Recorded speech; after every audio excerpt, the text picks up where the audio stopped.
Hola a todos y a todas. Estamos en una nueva conversación por capsular.cl. Mi nombre es Camila Gallardo y hoy estamos con un invitado a propósito del tema del desconfinamiento, que es Matías Goyenechea. Matías es cientista político, también es académico en la Universidad de Chile, eh, especialista también en salud pública, asesor de varios gremios de salud, por ejemplo, la FEMPRUS, y también presidente de Fundación CREA. Tiene un gran currículum. ¿Cómo estás, Matías? Muy bien, muchas gracias y vale por la invitación a conversar con ustedes. Es un tema importante, estamos esperando que se empiece a conectar más gente para dar comienzo a este tema que es súper importante para nosotros en la región de Los Ríos.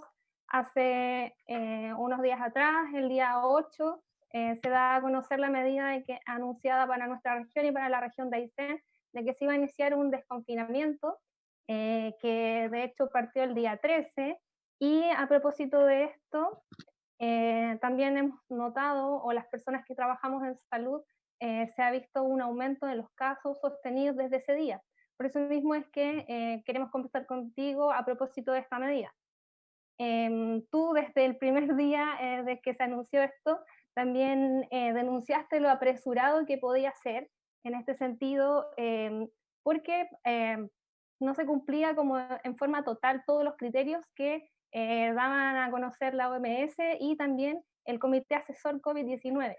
Cuéntanos, ¿cuáles son estos criterios de confinamiento? ¿Cuáles están cumplidos? ¿Cuáles están cumplidos parcialmente? En el fondo, ¿en base a qué se tomó esta decisión? Para que nosotros entendamos por qué se inició el desconfinamiento en Los Ríos. A ver, bueno, yo creo que aquí hay varios elementos en juego. Eh, lo primero es que hay que entender que la conducción de la estrategia sanitaria que ha tenido el gobierno siempre ha dado como prioridad el tener abierto la economía. Y por esa lógica uno también entiende de por qué, por ejemplo, al principio se priorizó por una lógica de inmunidad de rebaño, es decir, donde se buscaba de que las personas en el fondo se contagiaran y que tuvieran inmunidad para controlar el virus, y eso era funcional a esta lógica de tener abierto el país, en el fondo. Y yo creo que eso, si bien se ha venido como criticando y el mismo con el cambio de ministro, hay un cambio también, esto no ha cambiado del todo. Entonces yo diría que todavía hay remanente de esta necesidad compulsiva del gobierno de priorizar lo económico por sobre lo sanitario. Dicho eso, es que uno también empieza a entender de por qué se toman estas decisiones. En general, en el mundo, los procesos de desconfinamiento se han hecho en base a criterios, y ya los vamos a ver un poco más en detalle, eh, y con gradualidad. Esto es importante porque lo primero es entender de que el virus, el COVID y el COVID-19 en general, no ha afectado a la gran mayoría de la población. En países como España o Italia, que fueron los epicentros hasta abril del virus, los estudios de prevalencia del SARS-CoV-2, en el fondo, las estimaciones es que con suerte han llegado al 5% de la población. Esto quiere decir que en caso de un rebrote, al menos el 95% de la población de esos países son susceptibles aún de contagiarse. Y todavía no hay evidencia de que aquellas personas contagiadas en el fondo tengan inmunidad a mediano o largo plazo. Entonces, de hecho, lo más probable es que puedan volver a contagiarse. Entonces, en ese sentido, esta discusión es sumamente importante porque implica cómo vamos a enfrentar la posibilidad de un posible rebrote. Y yo diría que nosotros ya nos enfrentamos a esta posibilidad en Chile, en abril, cuando la primera ola del virus estaba en su momento peak. ¿Cuál fue lo que se transmitió por parte de la autoridad? Nueva normalidad, esto está controlado, estamos en una meseta, retorno seguro. ¿Y eso qué genera? Un cambio de comportamiento en la población, en tanto que hay una comunicación de riesgo que señala de que en el fondo no hay problema, que esto ya está controlado. Entonces, cuál fue el resultado? Bueno, tener la situación que llegamos a tener a mediados de junio, con casi 7.000 casos diarios en el peor momento. Entonces, es por eso que es sumamente importante que la forma de tomar medidas de control sanitario y levantar las medidas de control sanitario sean lo más responsable, gradual posible. Entonces, dicho ese contexto general, lo que más o menos en el mundo se ha venido discutiendo en torno a este tema tiene que ver un poco con en el fondo los criterios que se han venido han sido los que se han ido planteando desde la Organización Mundial de la Salud. Y los criterios en el fondo son bastante simples, tiene que ver con el control epidemiológico o el nivel de control que se tiene sobre el brote, los datos relacionados con la capacidad que tiene el sistema de salud para eventualmente enfrentar un posible rebrote del COVID-19, y la llamada vigilancia epidemiológica, que tiene que ver con la capacidad que tienen los sistemas y los países de poder hacer el testeo, el estudio de los casos y su trazabilidad, identificación de los contactos y el encuarentenar contactos y aislar los casos. Entonces, todos estos indicadores están pensados en estas tres grandes como áreas o bloques. En general, los países han ido también, por ejemplo, casos exitosos de desconfinamiento, como Australia y Nueva Zelanda, también han incorporado también como elementos propios que traten de conjugar, por ejemplo, además de hacerse cargo de estos elementos, incorporar variables como más locales.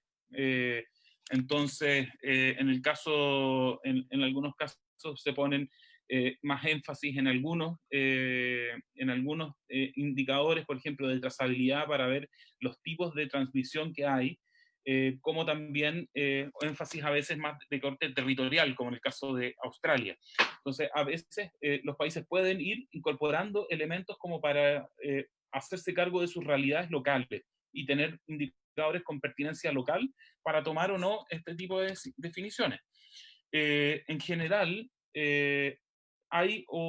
ese es como los criterios estándar están basados en esta lógica, pero yo diría que también hay algunos esfuerzos, por ejemplo, en la Universidad de Oxford, ha tratado o ha empezado a cuantificar y hacer un monitoreo de estos indicadores en el mundo, y ahí uno puede revisar en el fondo lo que han hecho, y según las estimaciones de ellos, Chile está en una escala de 0 a 1, donde 1 es desconfinamiento y 0 es confinamiento. Chile está en el 0,5, entonces no está en condiciones de desconfinar.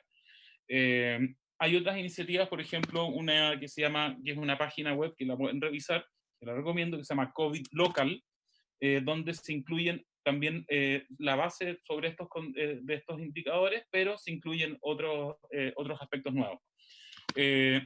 En general, acá en Chile, tomando estos tres áreas, el Consejo Asesor también incorporó ciertos elementos. Entonces, el Consejo Asesor plantea la idea de la situación epidemiológica, los casos nuevos que se tienen diarios, o sea, que se tenga que contemplar la cantidad de casos que se van produciendo, el tipo de transmisión, que pueden ser o cero casos, o sea, que está libre la zona de contagios, casos esporádicos, que suelen ser a veces por efectos de importación de casos de alguna región que tenga mayor cantidad de casos a otra, por ejemplo Santiago traspasó una gran cantidad de casos a O'Higgins y a Valparaíso, y también otro tipo de casos son como por conglomerados o transmisión comunitaria. Entonces, la idea es tener un estudio de la situación epidemiológica para poder determinar esto. Los otros elementos que se plantean son la capacidad de detectar, la cantidad de exámenes que se realizan, la oferta disponible de realizar exámenes y para poder absorber en caso de un rebrote la cantidad de exámenes que se requieran, el tiempo promedio de entrega de resultados, la vigilancia epidemiológica, es decir, el seguimiento completo y oportuno de los casos y sus contactos, y los recursos asistenciales, que tiene que ver con la disponibilidad y utilización de las camas hospitalarias en específico para absorber un posible rebrote. Entonces, esos son como los indicadores que hoy día están, que se usan. Y en general, los criterios son en torno a eso, y por ejemplo, en el caso del Consejo Asesor, se plantea que el índice de ocupación de camas críticas sea menor a un 85%. Y la explicación de esto es que en el fondo que él o los hospitales son capaces de tratar a todos los pacientes que requieran atención en sus diferentes niveles o complejidad, y que disponen de recursos para hacerlo. Y entonces, a nivel, por ejemplo, nacional, uno puede ver de que la ocupación está sobre más o menos 85. Entonces, nosotros a nivel nacional, por ejemplo, no estamos en condiciones o no se cumpliría esto. En algunas regiones, este indicador a veces es más bajo. Entonces, uno podría decir de que efectivamente se cumple en algunas regiones. En el caso también de la incidencia de casos, lo que se está planteando es que el número de reproductivo efectivo, o sea, la cantidad de un caso, cuántos casos secundarios se producen, que es una medida que es, en el fondo es de 1 implica que hay un mantenimiento en los casos, sobre 1 que hay una aceleración en los contagios, y menos 1 que hay una desaceleración y un enlentecimiento de los contagios. Lo que se pide es que se tenga al menos por 3 semanas un RE menor a 1, pero tiene que ser cumplido por 3 semanas.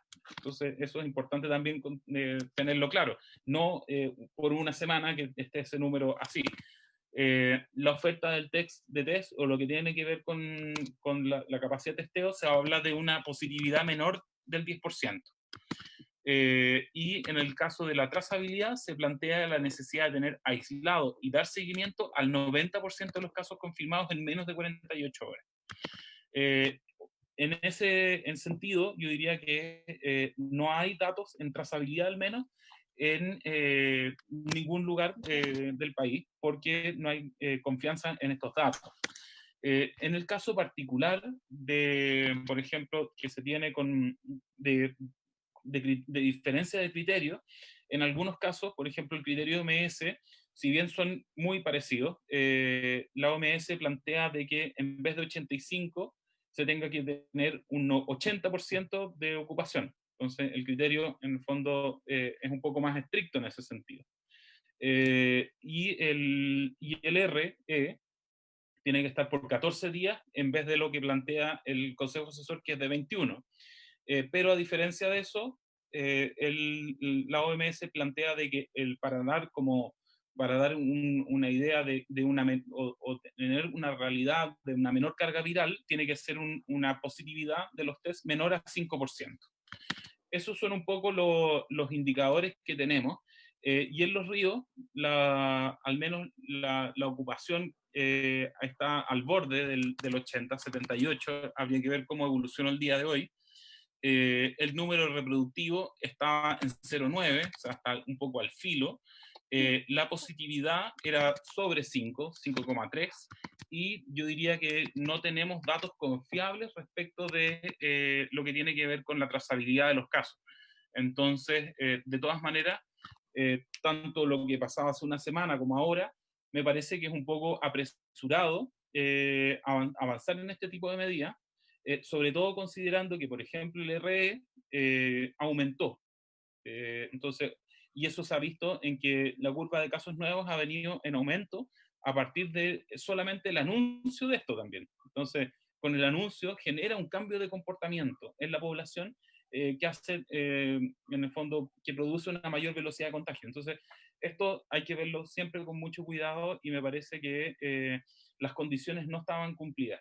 Y yo creo que un elemento que no está quizás incorporado en los criterios como de la OMS o del Consejo Asesor, tiene que ver también, y que yo creo que es importante impulsar de parte de las organizaciones sociales, etcétera, y sobre todo en regiones, tiene que ver con la pertinencia local y la situación de la realidad territorial que existen.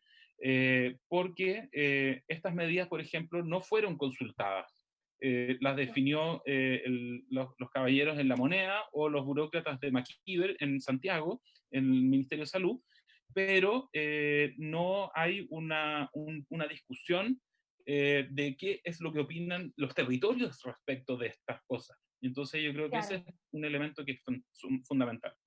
¿Y hay alguna otra forma quizás de hacer las cosas? Porque, bueno, ayer escuchando al ministro, en su balance decía que teníamos ya 33 días de mejoría, o sea, eh, de nuevo con un discurso como de triunfalismo del que hablabas, que ya sabemos las consecuencias que puede tener, el anunciado retorno seguro o la vuelta a normalidad, vimos cómo se dispararon los casos con anterioridad, y también igual ayer reconoció, porque se le preguntó en el fondo, eh, reconoció un error comunicacional al momento de informar el plan de desconfinamiento. Acá contar que las autoridades literalmente se enteraron por la prensa de que nos íbamos a desconfinar y no fueron, como tú decías, informadas ni consultadas al momento de iniciar esto. Al parecer recién ayer se está haciendo como un plan paso a paso y se informó a las autoridades locales, pero se nota como el centralismo de cómo se toman las decisiones. ¿Habría alguna otra forma de hacer las cosas en este caso? ¿Cómo se podría avanzar en que se tome en cuenta a las autoridades locales, por último, que conocen su territorio, conocen a su gente, conocen la realidad local, conocen incluso cosas, por ejemplo, los factores propios de acá, como son el clima, como son las condiciones atmosféricas, la gran contaminación que nosotros tenemos aquí, por ejemplo, en invierno, cosas que creo que no se han tomado en cuenta. ¿Esto se ha hecho distinto en otros países, por ejemplo? A ver, yo creo que nosotros tenemos un problema estructural en este punto, que tiene que ver con los límites de la descentralización que se imponen por nuestra Constitución. Si bien se dice que somos un país descentralizado, en estricto rigor, todavía funcionamos con una lógica bastante centralista, y esto es solamente una expresión más de eso. Entonces, en estricto rigor, eh, la misma Constitución protege o valida que el presidente de la República actúe de esta forma. Entonces tenemos aquí un problema también de esa naturaleza. A mí me parecería que sería correcto que en circunstancias como las que se tienen en este momento, pueden las autoridades locales tener claridad por ejemplo, como ocurre en otros países, por ejemplo, de poder levantar o retirar medidas de este tipo. Y que no sea el presidente de la República quien tenga que, en el fondo, hacer este tipo de cosas. Yo creo que eso habla también de la posibilidad de tener un país realmente descentralizado. Y eso es a donde uno debiese ir avanzando, a propósito de que va a venir ahora pronto el proceso constituyente. Yo creo que esa va a ser una discusión que va a ser sumamente importante, de poder ir profundizando, sobre todo considerando esta experiencia. O sea, yo creo que lo que se ha vivido en términos de control del COVID-19 ha mostrado este carácter centralista, de no conocer los territorios. O sea, por ejemplo, lo que se proponía o lo que se dijo por parte de la autoridad sanitaria del país respecto de Aysén, donde les dijo, van a poder abrir cines, y no sabían que ni siquiera tienen cines ahí. Tiene que ver con un desconocimiento incluso del territorio. Está bien, yo creo que no necesariamente tienen que conocer todo, pero lo mismo es que se tienen que haber canales donde efectivamente las autoridades locales y las organizaciones sociales puedan participar de la toma de decisiones. El proceso de conducción de esta crisis sanitaria, yo diría que ha sido sumamente autoritario, eh, con una participación más bien de adorno, y limitado a lo consultivo. Y aún así, él en ese rol consultivo ha sido malo, considerando que no se consulta, por ejemplo, de este tipo de decisiones. Entonces, uno podría tener una lógica consultiva, pero efectivamente hacerla real, pero ni siquiera funciona como real, en términos de que no todas las decisiones son sometidas a consulta. Y por otro lado, bueno, el carácter centralizador en esto. Yo creo que ha sido como elementos que se han ido como haciendo cada vez más prístinos en este proceso. Y en ese sentido, lo que uno hubiese deseado en esto es haber partido desde el principio de esta crisis, o sea, en marzo, teniendo canales de participación mucho más potentes donde las organizaciones sociales, junto con las autoridades locales, puedan participar de la toma de decisiones, no solamente ser consultados, sino que participar y tener posibilidad de incidir en esa toma de decisiones, pero además también haber tenido una lógica de entender la salud no tan curativa y centrada en la enfermedad. Nosotros abordamos el problema del COVID-19 pensando que íbamos a resolver todo con ventiladores mecánicos y camas UCI. Eh, y para que el ministerio se diera cuenta de eso, tuvieron que pasar muchos meses y generar y lamentablemente tener muchos fallecidos para que recién, como a finales de mayo, junio, se incorporara, por ejemplo, la atención primaria de manera más oficial en el proceso de trazabilidad y recién ahora en julio le mandaron recursos para hacerlo.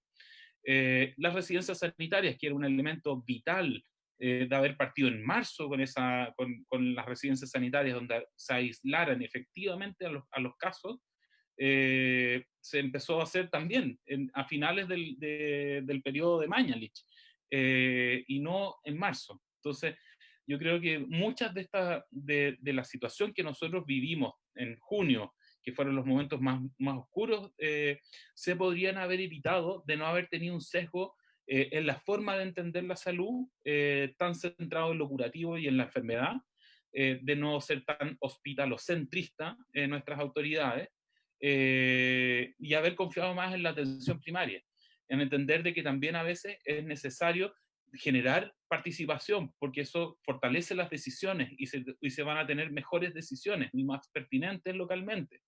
Y por otro lado, también haber incorporado una lógica más preventiva, o sea, no esperar de que esté colapsado el sistema para decretar cuarentena y tener Claro. medidas en el fondo que sean transparentes también.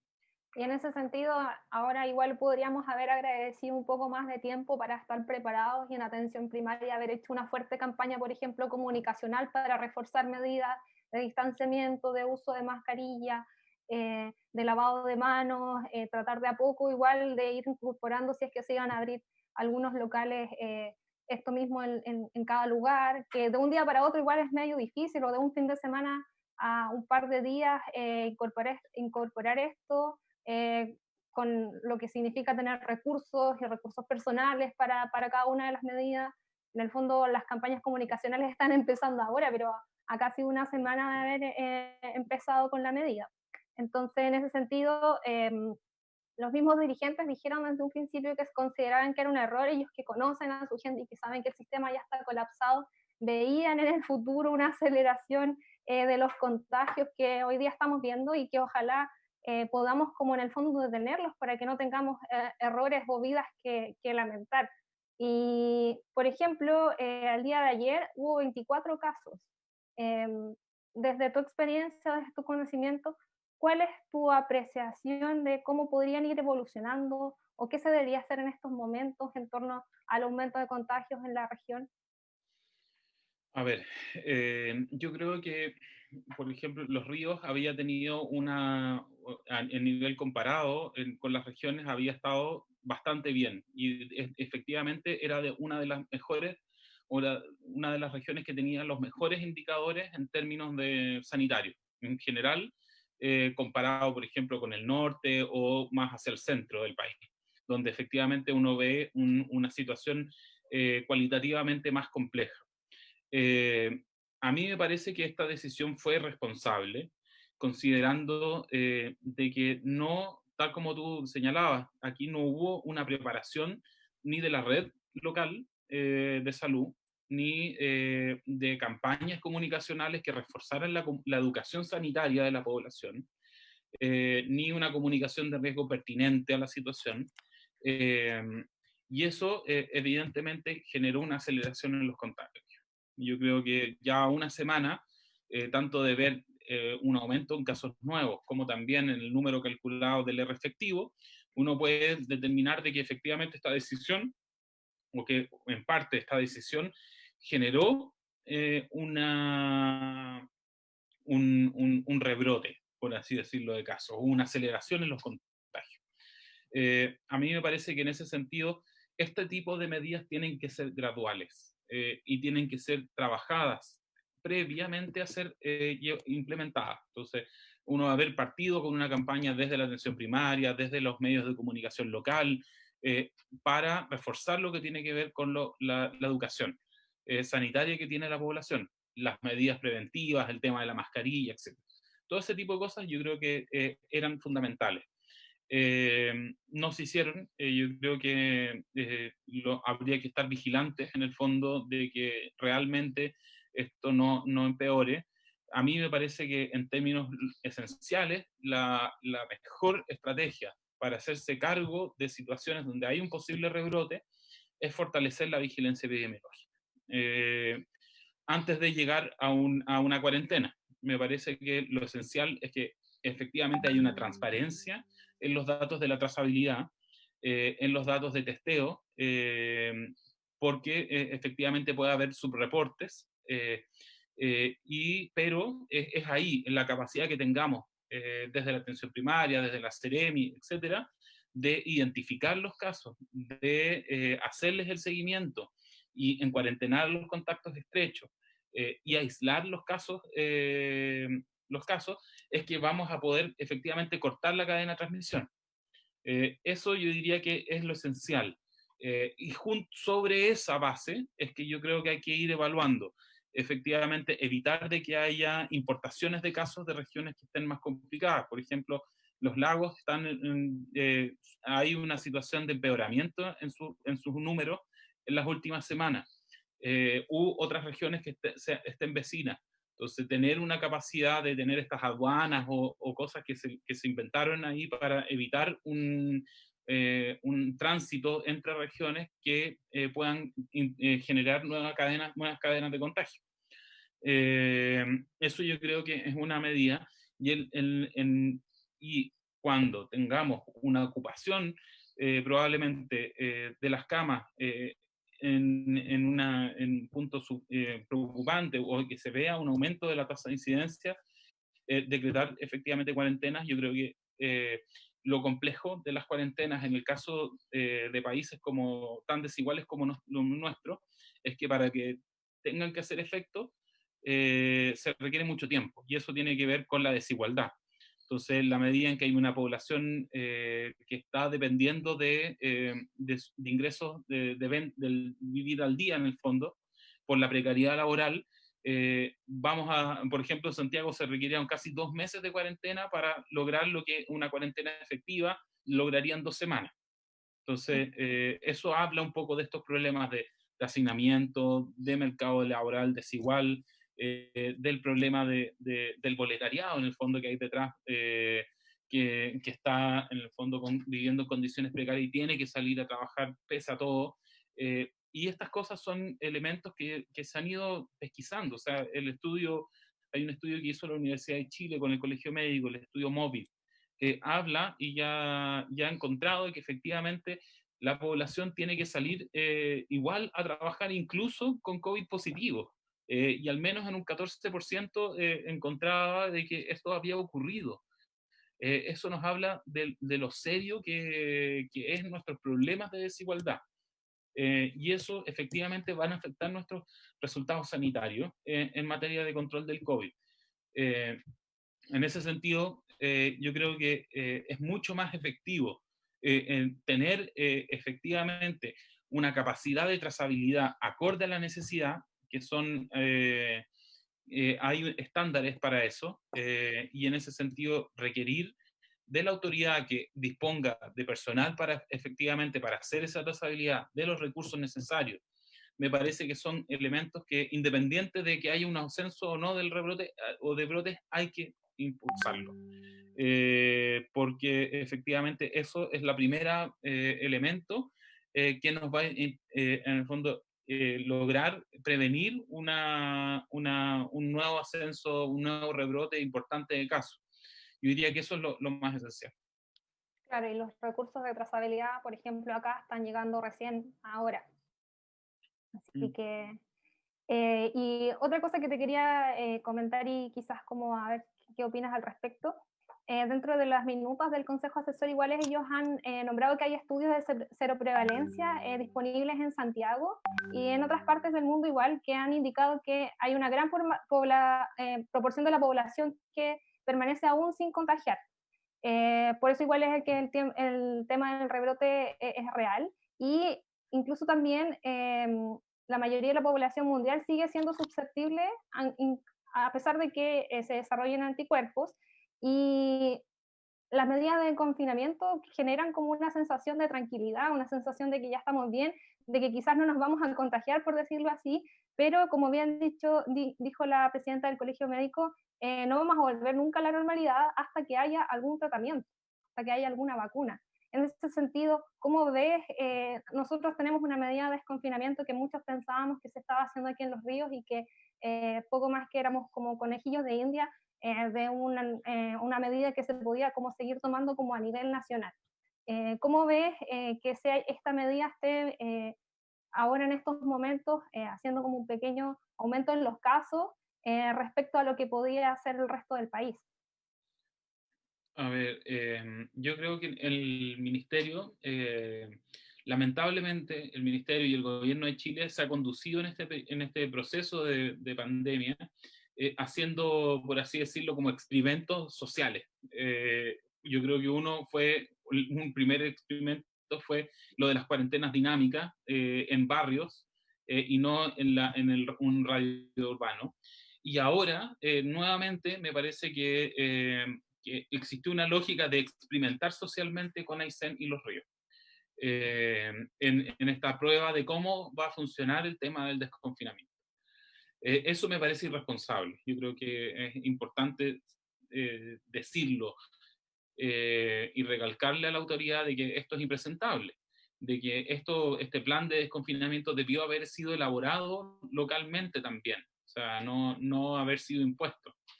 Y lo otro es que, claro, yo también tiendo a coincidir. Efectivamente, el problema de los rebrotes son reales y no vamos a volver a una normalidad. Yo creo que eso hay que ser absolutamente claro. No va a haber una normalidad como la conocíamos antes de marzo. Al menos hasta que no haya un tratamiento efectivo que logre generar inmunidad en la población. Y eso es una vacuna. Las estimaciones de eso hablan de al menos el segundo semestre del 2021. Entonces vamos a estar en una situación donde haya que ir evaluando constantemente, levantar o retirar medidas de confinamiento. Y en ese sentido me parece que es necesario exigir a la autoridad criterios claros, una construcción de esos criterios participativa y democrática, porque vamos a estar así por lo menos hasta el próximo año, o mediados del próximo año.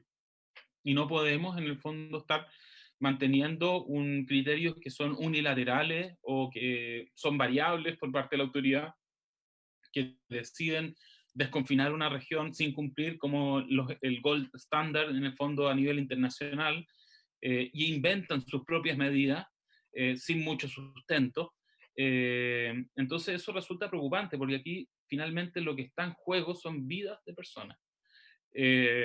Y la situación, tal como se ha llevado, ha probablemente generado más muertes de lo que se deberían haber tenido. Entonces yo creo que si se hubiese tenido participación, transparencia, un criterio preventivo, podríamos haber evitado muchos fallecimientos.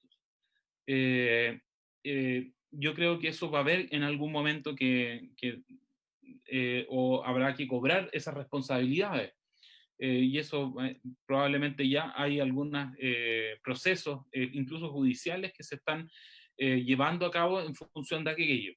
Pero yo creo que es importante, pensando en lo que viene hacia adelante, en que estos criterios que se puedan establecer por parte del ministerio no sean solamente antojadizos de lo que ellos piensan, sino que tengan que efectivamente contar con la aprobación y la participación de las comunidades. Esa es la mejor forma también de involucrar, de lograr de que haya una real entender efectivamente el problema, y no esperar de que en el fondo venga la autoridad y ponga criterios, porque justamente lo que generan con estos cambios y variabilidad en la forma de analizar los problemas es de que se van produciendo rebrotes. Y los rebrotes van a estar instalados justamente porque, por ejemplo, el estudio que existe de cero prevalencia en Santiago hablaba de al menos un 2,9% de la población, o sea, casi el 97% de los santiaguinos son susceptibles en ese sentido a volver a contraer o a contraer en el fondo el COVID-19. Dado la ocupación que tenemos hoy día de nuestro sistema de salud, un rebrote en estas circunstancias actuales es sumamente peligroso.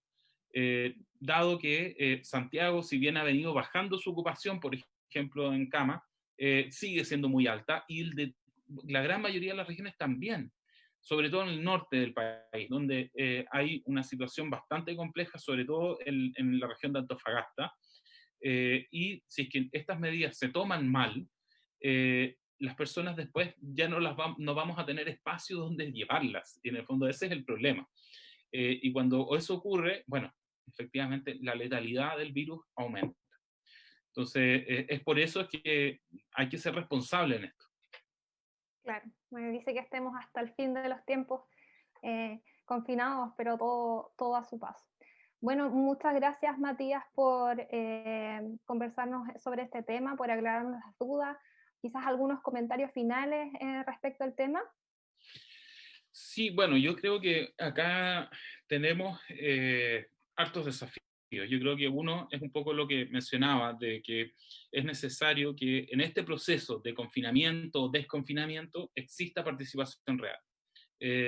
No dejar o no delegar esos procesos de definición en los señores que están en Santiago, en Maquíver, en la calle Maquíver, en el Ministerio de Salud, como los únicos que pueden definir esto, sino que tenga que existir efectivamente una pertinencia local.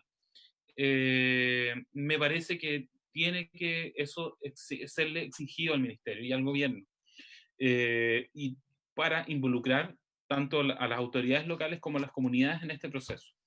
Lo segundo que quería como plantear es que el proceso de pandemia, lo que ha sido la pandemia, va a generar costos enormes, tanto en lo inmediato y prístino que podemos ver, que son los fallecimientos, los contagios, etcétera, como también una discusión que todavía no hemos dado, pero que se va a venir, que tiene que ver con el costo sanitario de esta crisis en términos de lo que dejamos de hacer. Todos los controles de crónicos que no se han hecho, todas las atenciones, todas las cirugías electivas que se han postergado, y eso va a generar una mochila sanitaria, una carga sanitaria gigantesca, que todavía no hemos dimensionado. Y esto va a requerir efectivamente que volvamos a reponer la discusión de una reforma al sistema de salud, donde podamos resolver este costo sanitario, no generando nichos de negocio a los privados, sino que de una manera que efectivamente maximice el bienestar colectivo. Yo creo que esa es como lo último que me gustaría que pudiéramos o sea, señalar para efectos de que podamos ir reflexionando cómo vamos a enfrentar este proceso que se viene en la llamada post-pandemia, que tiene que ver cómo se hará, nos vamos a hacer cargo de todo el costo sanitario que quedó pendiente a propósito del COVID. Eso. Bueno, muchísimas gracias Matías por tu tiempo. Esperamos seguir teniendo noticias de ti, seguir teniendo noticias de los informes que realizas igual en torno al tema. Así que eso, muchas gracias por haber estado con nosotros y hasta un nuevo programa. Muchas gracias.